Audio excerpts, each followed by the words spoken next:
എല്ലാവരുടെയും മേൽ സ്നേഹം കൊണ്ട് അധികാരം സൃഷ്ടിച്ച മഹാപ്രതിഭയാണ് ശ്രീനിവാസൻ. മലയാള സിനിമയിൽ വലിയൊരു പൊളിച്ചെഴുത്ത് നടത്തി ഇന്ന് കാണുന്ന മഹാനടന്മാരെ അഭിനയത്തിന് പരുവപ്പെടുത്തിയെടുത്ത അതുല്യ പ്രതിഭ. 69-ാം വയസ്സിൽ അദ്ദേഹം അരങ്ങൊഴിയുമ്പോൾ വിങ്ങുന്ന ഹൃദയവുമായാണ് മലയാളികളും സിനിമയെ സ്നേഹിക്കുന്നവരും അദ്ദേഹത്തിന് അരികിൽ നിൽക്കുന്നത്. ഡിസംബറിൻ്റെ നഷ്ടം. അടുത്ത കാലത്തൊന്നും ഇത്രത്തോളം വേദനിപ്പിച്ചൊരു വേർപാട് മലയാളികൾക്ക് സാക്ഷിയാകേണ്ടി വന്നിട്ടില്ലെന്ന് തന്നെ പറയാം. അസുഖബാധിതനാണെന്നും അവശതകൾ അദ്ദേഹത്തെ അലട്ടുന്നുണ്ടെന്നും അറിയുമായിരുന്നുവെങ്കിലും എന്നെങ്കിലും ആരോഗ്യത്തോടെ പഴയ ശ്രീനിയായി താരത്തെ ബിഗ് സ്ക്രീനിൽ കാണാൻ കഴിയുമെന്ന് എല്ലാവരും വിശ്വസിച്ചിരുന്നു. ഇന്ന് പുലർച്ചെ ചികിത്സയ്ക്കായി ആശുപത്രിയിലേക്ക് യാത്ര ചെയ്യുന്നതിനിടെ ആരോഗ്യം വഷളായതും മരണം സംഭവിച്ചതും. കഴിഞ്ഞ കുറച്ച് കാലങ്ങളായി ഡയാലിസിസ് അടക്കമുള്ള ചികിത്സയിലായിരുന്നു ശ്രീനിവാസൻ. അവസാന നിമിഷവും ഒപ്പമുണ്ടായിരുന്നത് ഭാര്യ വിമലയാണ്. ഒന്നുമല്ലാതിരുന്ന കാലത്ത് ശ്രീനിവാസൻ്റെ ജീവിതത്തിലേക്ക് എത്തിയതാണ് വിമല. പ്രീ ഡിഗ്രിക്ക് വിമല പഠിക്കുമ്പോൾ തുടങ്ങിയ പ്രണയമായിരുന്നു ഇരുവരുടേതും.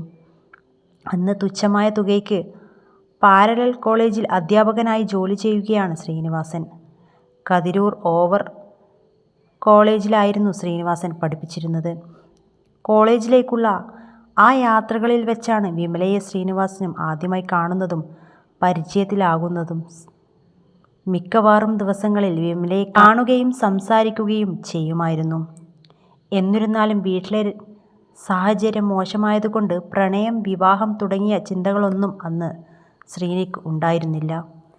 പിന്നീട് അടയാർ ഫിലിം ഇൻസ്റ്റിറ്റ്യൂട്ടിൽ അഡ്മിഷൻ ലഭിക്കാനായി ഇൻ്റർവ്യൂവിന് പോകാനിറങ്ങും മുമ്പ് പ്രാർത്ഥന സഹായം ആദ്യം ശ്രീനി ചോദിച്ചത് വിമലയോട് മാത്രമാണ്. നിങ്ങൾക്ക് അവിടെ സീറ്റ് കിട്ടാതിരിക്കാൻ വേണ്ടി ഞാൻ പ്രാർത്ഥിക്കണമെന്ന സരസമായ മറുപടിയാണത്രേ അന്ന് ശ്രീനിക്ക് വിമല നൽകിയത്. പക്ഷേ ആത്മാർത്ഥമായൊരു പ്രാർത്ഥന വിമലയുടെ ഭാഗത്തു നിന്ന് ഉണ്ടായിട്ടുണ്ടാകണം. അതുകൊണ്ടാവണം തനിക്ക് സെലക്ഷൻ കിട്ടിയതെന്ന് പിന്നീട് ശ്രീനിവാസൻ തന്നെ പറഞ്ഞിട്ടുണ്ട്.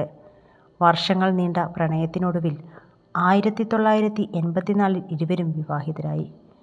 രജിസ്ട്രാർ ഓഫീസിൽ ലളിതമായി നടന്ന ഒരു ചടങ്ങായിരുന്നു അത്. അന്ന് ശ്രീനി സിനിമയിൽ തുടക്കക്കാരനായിരുന്നു. ആർഭാടമായി വിവാഹം കഴിക്കാൻ സാമ്പത്തികമൊന്നും തന്നെ കയ്യിലില്ല. മാത്രമല്ല കടം കയറി വീടും സ്ഥലവും ജപ്തിയും ചെയ്യപ്പെട്ടു.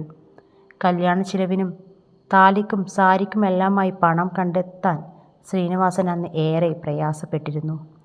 നടൻ്റെ വിഷമം കണ്ട് അന്ന് സഹായിച്ചത് ഇന്നസെൻറ്റും മമ്മൂട്ടിയുമായിരുന്നു.